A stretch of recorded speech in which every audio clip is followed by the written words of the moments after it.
Hello, everyone. We're live again. Happy wedding day to Wikileaks founder Julian Assange and his new wife, Stella Morris. They married today in the United Kingdom while he is still locked up in prison. It was a high security wedding with only 4 guests allowed. Supporters stood outside of the prison. I was invited. I had to put my wedding invite behind me. Couldn't make it. Please join us for the Assange wedding. It happened from 1 to 4 today, London time. And it's a good opportunity to not only shine light on the human side of Julian Assange's life, his personal life, and his wife's fight to free him, as well as remind people about what his case may mean for freedom of speech and the free press. A lot of journalists and human rights activists are warning that if the United States goes through with imprisoning Julian Assange for the rest of his life, like they're trying to do, it's going to be a horrible precedent set on freedom of the press in the United States. The United States is trying to extradite him right now. Our own Department of Justice trying to get him here in the States so that they can prosecute him and lock him up for espionage and computer hacking crimes after he collaborated with sources, like a lot of journalists do, to release truthful documents about what our government is really up to. He released very newsworthy and true things that the government didn't like having released. The government likes to operate in secrecy, you see. So he obliterated that secrecy with his WikiLeaks dumps, and now the United States is going for his throat. So we're going to dig into his case, but I want to show you guys his official wedding website and the little story of him and Stella Morris, their story. I hope people make a movie about it someday, because it's like such an action drama romance thriller. I can't even imagine. She was saying today it was the happiest yet saddest day for her, having to leave the prison and go cut the wedding cake alone. Before we get it further into their story, I want to shout out the sponsor of my coverage. Turn up your volume for this. Studies show the presence of a service animal can provide relief from anxiety and depression. A 2021 study even suggests that service animals can help reduce the physical markings for anxiety, like blood pressure, heart rate, and stress hormones. Getting a service animal, however, is usually thought of as challenging. That is why we made it easy to register your own pet as a service animal. This service quickly lets anyone register their animal as an emotional support animal for housing or as a psychiatric animal for travel. Doing this removes the typical housing and airline fees associated with the pet. Now you can bring it on the plane without paying that $200 fee. You can also have the pet live with you and not have to pay the landlord fees. Imagine how convenient having a registered service pet will be. If you're tired of paying ridiculous pet fees, you'll love it. American Service Pets has a special offer good for the next 24 hours. Go to www.approvemypet.com or visit that link down below in my description to register now. Let me show you guys a video of Stella Morris walking up in her wedding dress today in London as she prepared to marry Julian Assange. Washington Post or New York Post unveiling this video here. All these big royal people are like,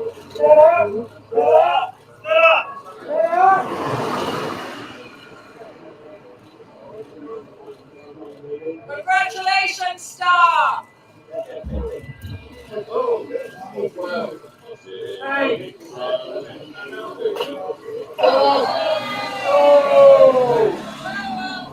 you're more woman than any of the rest of us lot here. How are you feeling, Stella? Love you, Stella. We love you. Don't do anything I wouldn't do. No. Now, let me show you guys the wedding website for Julian and Stella Morris, and you can learn about more about Julian's real life. So Julian Assange, WikiLeaks founder, here's his official wedding website, assangewedding.com. You can see the wedding date today. Time and place, the ceremony at Belmarsh Prison in the United Kingdom in London. Their love story. Julian Assange, world-renowned publisher by day, dad, and hero to his kids by night. The groom grew up in great Australian outback before finding himself imprisoned for telling uncomfortable truths.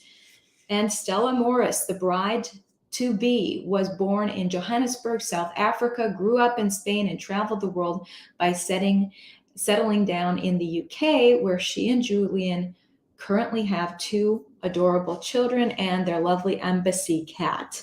So he actually, she had 2 secret children by him. She began secretly dating him in 2015 is her story. And prior to that, she actually worked with him as an attorney before they started dating. So first time they met in 2011 when Stella was hired to help work on preventing Julian's extradition. She found him clever, engaging, and direct. She still does to this day. First date was 2015. It's hard to date properly when you're being pursued by powerful states bent on revenge for your work publishing evidence of war crimes, but they met nearly every day in the embassy and realized how they felt about one another. They found love in a hopeless place. He proposed to her in 2017. Julian was always the more comfortable one, and when the moment came when he asked the question, they wondered, could we actually have that dream of normal love and life together? Could we reach for love amidst the fury of corrupt interests trying to track, imprison, and assassinate us? Wedding confirmation was in November of 2021. Julian and Stella initially intended to marry in the Ecuadorian embassy, where Julian had been forced into asylum, but were not able to wed until Julian was granted citizenship under the pro-Washington Moreno government. That prospect had become impossible even once he obtained citizenship after his asylum was unlawfully revoked and he was dragged by the embassy and thrown into Belmarsh. Julian and Stella asked the prison in December of 2020 to allow them to marry. After a lot of back and forth and a few threats of legal action, Belmarsh finally relented and agreed to allow the couple to have their wedding in late 2021. So that is his love story with Stella Morris. Now, she wrote a kind of a personal letter to the public in The Guardian today, actually, talking about the headline is, "Today I will marry the love of my life, Julian Assange's fiancée, Stella Morris." So she writes in this article, let me bring it up on the screen here. Some of the background of how the government is basically keeping any humanity about Julian Assange completely silent. People aren't allowed to see what he looks like in any pictures, nothing. So for their wedding, she's writing how the 2 witnesses they were allowed to have at their wedding ceremony were journalists, so they were denied. The government does not want any journalists around Julian Assange. Their wedding photographer also does news photography, so the prison didn't want that either. No pictures of Julian Assange. He's basically a journalist himself in that he publishes information from sources that is newsworthy. That makes him a journalist, I would say, on wikileaks.org. So she writes here about how Belmarsh Prison has allowed plenty of photography about other inmates, but for Julian, who isn't even serving a sentence, there appears to be a different set of rules. What are they so afraid of? She says, I am convinced that they fear that people will see Julian as a human being, not a name, but a person. Their fear reveals that they want Julian to remain invisible to the public at all costs, even on his wedding day, especially on his wedding day, for him to disappear from public consciousness. If the public doesn't care about Julian Assange and forgets he exists, then the government can quietly punish him into oblivion, whether that punishment is warranted or not. But he's been releasing government secrets left and right. So governments don't like that whatsoever. She writes that Julian is being turned into prisoner X, an abstraction that is neither seen nor heard and therefore non-existent. Julian is being disappeared because his imprisonment is a national disgrace, an embarrassment for the British state, and a vicious authoritarian move. The logic of disappearing a person in the hope that they will be forgotten is what Soviet Russia did. But it's too late to hide what is being done to him. The UN Special Rapporteur on torture, Nils Melzer, has deconstructed a case of persecution and psychological torture inflicted on Julian. Julian is being made to suffer in a monstrous, undeniable political persecution. Julian is not charged with a crime in the UK. The charges he faces are in the United States. According to Amnesty International, they are politically motivated, she writes. And according to every major press freedom organization, the charges are also an attack on journalism itself because they criminalize journalism and open the door to imprison journalists for doing their job. So Julian's new wife cited this United Nations investigator, Nils Melzer. He has ended up writing a book about Julian Assange. In an abstract from his book, introing it, says that in July of 2010, WikiLeaks published Cablegate, one of the biggest leaks in the history of the US military, including evidence of war crimes and torture. War crimes committed by the United States that it tries to cover up. You know, when the New York Times or whoever covers whatever's happening, whatever the US has done, whatever bomb the US drones have dropped in a foreign country, we have to take America's word for it because they operate in secrecy in a lot of these operations, no media allowed to cover it. Well, what WikiLeaks did was show exactly what happened by releasing the documentation, including some pretty horrifying things that the US military had done. Okay, our military has done a lot of good things, but other things are not so good. And the military's official report to the press about what happened in those incidents, like in Afghanistan, were actually false. Military put out lies to the press to cover up horrible either war crimes or giant mistakes that cost innocent human lives. Anyway, WikiLeaks drops this stuff, and shortly after that, the United States is coming for his throat. Is that warranted, or was he doing genuine journalism after a source turned over that video and those documents to him? Sounds like journalism to me. So his case is pretty concerning for free press, as far as I can see. Anyway, so he drops this information about war crimes and torture. The book goes on to say that in the aftermath, Julian Assange, the founder and spokesman for WikiLeaks, found himself at the center of a media storm, accused of hacking and later sexual assault. Easiest way to take down a powerful man, accuse him of sexual assault. So shortly after dropping those war crime documentations that out the US military, he gets accused of raping some girl and sexually assaulting another girl in Sweden. So Sweden tries to extradite him, but he knows that if he gets extradited to Sweden, they're going to extradite him to the United States, where he'll probably rot in prison. So he hides out in the Ecuadorian embassy in the United Kingdom. And ends up spending, I believe, 7 years there before police in the United Kingdom dragged him out and sent him into Belmarsh prison, where the United States and the United Kingdom are collaborating to get him extradited currently to the United States. Hasn't been extradited yet.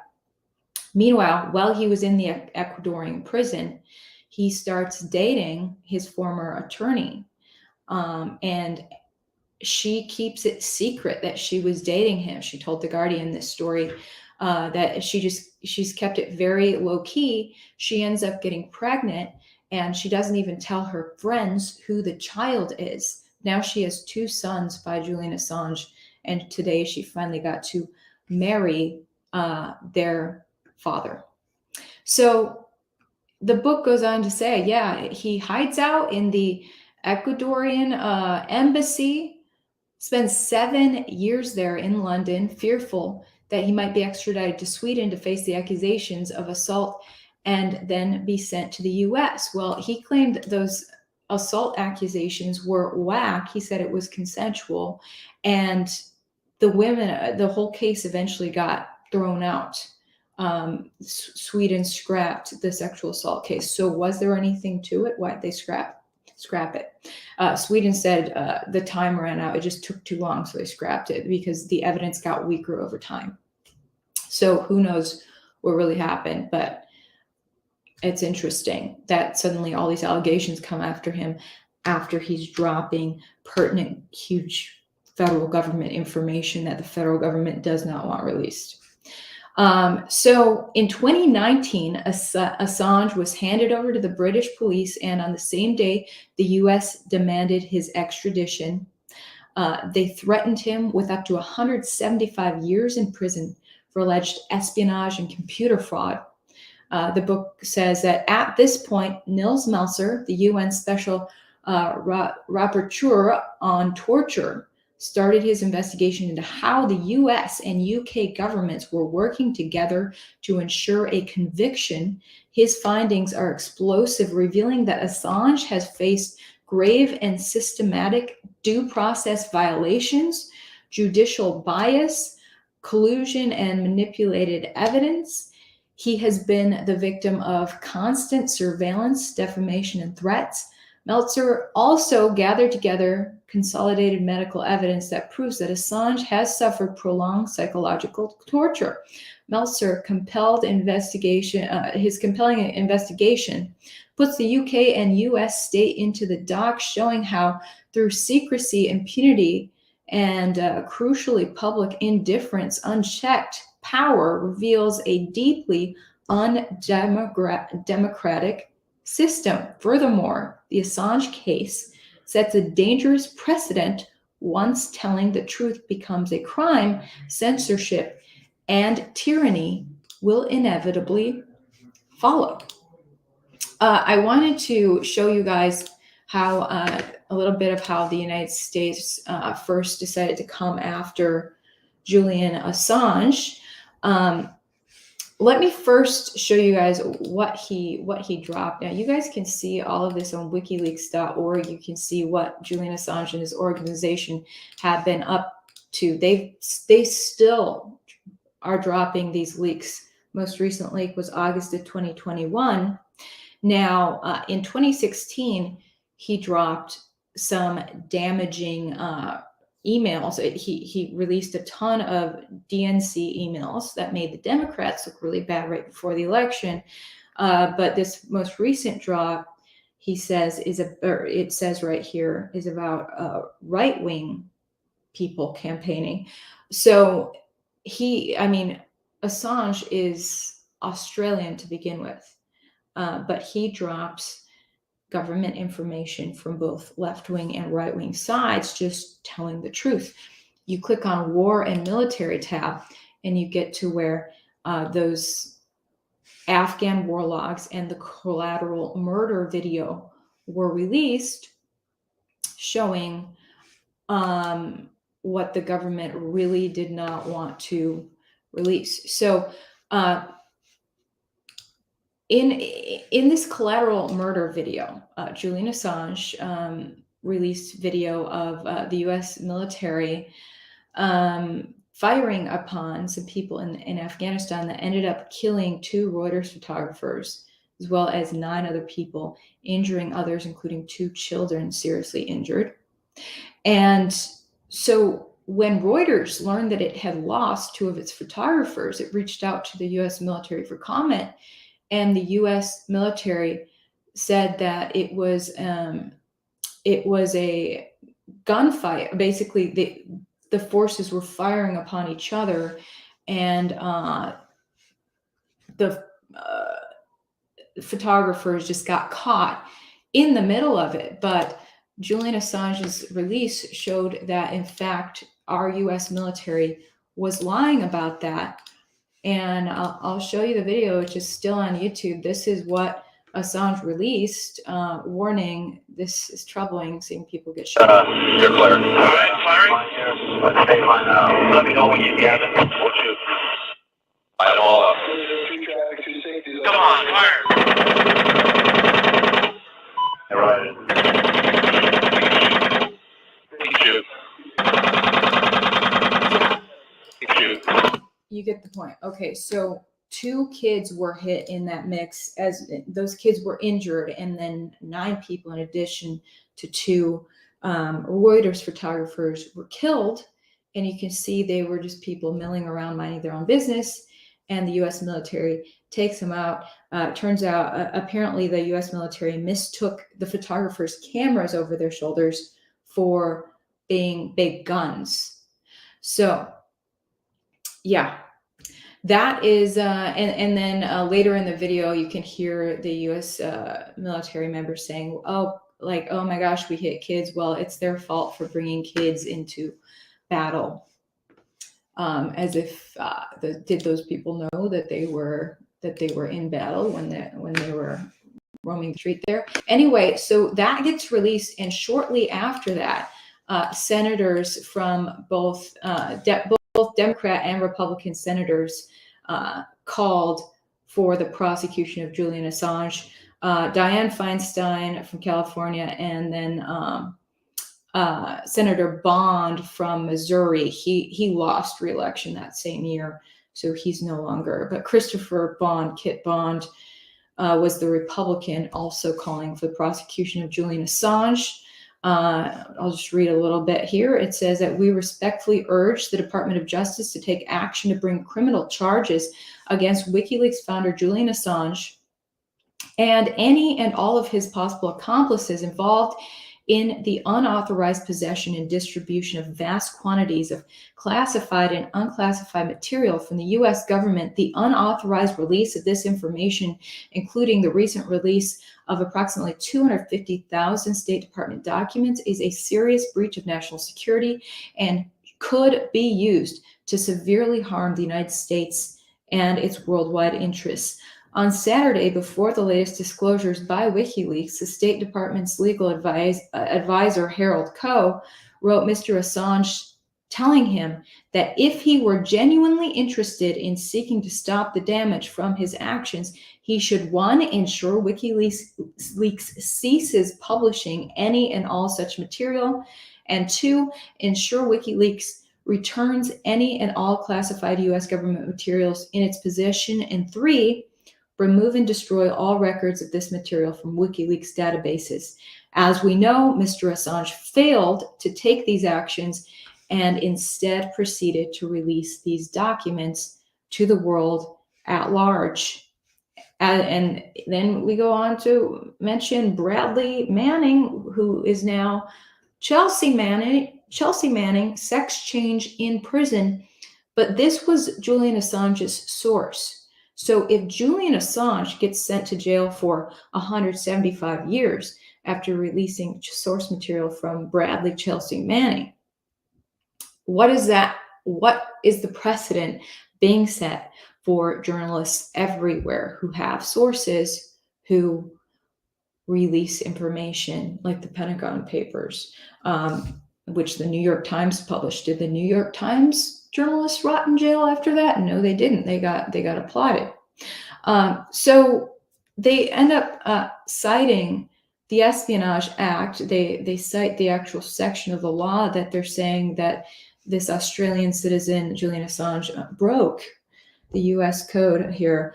A bit of it says, whoever having unauthorized possession of and access to or control over any document, writing, code book, signal book, sketch, photograph, photographic negative, blueprint, plan, map, model, instrument, appliance, or note relating to the national defense or information relating to the national defense, which information the possessor has reason to believe could be used to the injury of the United States or to the advantage of any foreign nation, willfully communicates, delivers, transmits, or causes to be communicated, delivered, or transmitted, or attempts to communicate, deliver, transmit, or cause to be communicated, delivered, or transmitted, the same to any person not entitled to receive it, or willfully retains the same and fails to deliver it to the officer or employee of the United States entitled to receive it, shall be fined under the title or imprisoned not more than 10 years or both. So the person releasing that classified information was Bradley Manning, who then got outed, but Bradley Manning was the secret source that sent it to the journalist, which was Julian Assange, which he does have, and he's accused of computer hacking crimes. He does have a history as a hacker, and some of the WikiLeaks documents Julian Assange has released are actually instructions on how to hack so that more people can become hackers. So this is a secret society's worst nightmare, someone like Julian Assange outing everything that's really happening. So both the Democrats and Republicans here were trying to get Julian Assange locked up. Lucky for them, the British government, that's not a big fan of free speech, agreed to it, locked him up, and is currently trying to extradite Julian Assange. His wife now has been fighting frantically to get Assange released and basically restore the commitment to freedom of the press, the ability for journalists to freely and without fear communicate with sources and release newsworthy, true information about what our governments are up to. Now, here's the statement published last year from the Human Rights Watch, pleading with the Attorney General in the US to drop the Assange prosecution. This is a group of, it's signed off by a lot of human rights groups, free press groups, Reporters Without Borders, even the ACLU signing off on it. They said, we, the undersigned press freedom, civil liberties, and international human rights advocacy organizations, write today to share our profound concern about the ongoing criminal and extradition proceedings related to Julian Assange, the founder of WikiLeaks, under the Espionage Act and the Computer Fraud and Abuse Act. While our organizations have different perspectives on Mr. Assange and his organization, we share the view that the government's indictment of him poses a grave threat to press freedom under both the United States and abroad. We urge you to drop the appeal of the decision by Judge Vanessa Baratzer of the Westminster Magistrates Court to reject the Trump administration's extradition request. We also urge you to dismiss the underlying indictment. The indictment of Mr. Assange threatens press freedom because much of the condition described in the indictment is conduct that journalists engage in routinely and that they must engage in order to do the work the public needs them to do. Journalists at major news publications regularly speak with sources, ask for clarification or more documentation, and receive and publish documents the government considers secret. In our view, such a precedent in this case could effectively criminalize these common journalistic practices. And they go on and on, begging that the Attorney General drop these charges. The Attorney General is not doing that. And the extradition proceedings are continuing. Recently, Julian Assange's now wife tried to appeal the extradition plan, and the request for that to even hear the appeal was rejected. So she wrote an update on that, the legal process that's now happening. It was just over a week ago that the court denied that appeal to cease extradition. As I've been researching, he already should have been extradited to the United States, but it appears the pandemic really slowed things down with courts, I think, around the world. So Stella Morris, new wife of Julian Assange, says that basically the next step, the defense is entitled to make submissions to the Home Secretary within the following 4 weeks in advance of her making any decision. So I guess the Home Secretary in the United Kingdom has to make this decision about extradition, but the defense, aka Julian Assange's team and his wife, who's an attorney, a very accomplished attorney, her resume is incredible. They do have 4 weeks to make submissions. So they're still making this fight to try to get Julian Assange extradited. He's actually charged with, there's 18 different charges being lodged against him by our U.S. Department of Justice, chiefly espionage, but each charge, except for one, would carry a 10-year sentence. The 18th charge carries a 5-year sentence, so altogether that would be 175 years that Julian Assange could potentially be sentenced to, simply for publishing factual information that came from sources like a lot of journalists do. But the DOJ is trying to paint it more as he also participated in the hacking. So he's pretty much a hacker who has interfered with our own nation's ability to defend itself. So it's an interesting case. What do you guys think as far as did he overstep the bounds of releasing information that could compromise national security? And should Australia be defending its citizen from an American government who is angry that he released American secrets? That's all I had to say, but I just wanted to shout out Julian Assange and his new wife, Stella Morris. Really wish I could have gotten to that wedding. Thanks so much for the invite. And hopefully we can preserve freedom of the press and not set any scary precedents and lock away a man who was brave enough and ambitious enough to uncover and release the truth about what our government is up to.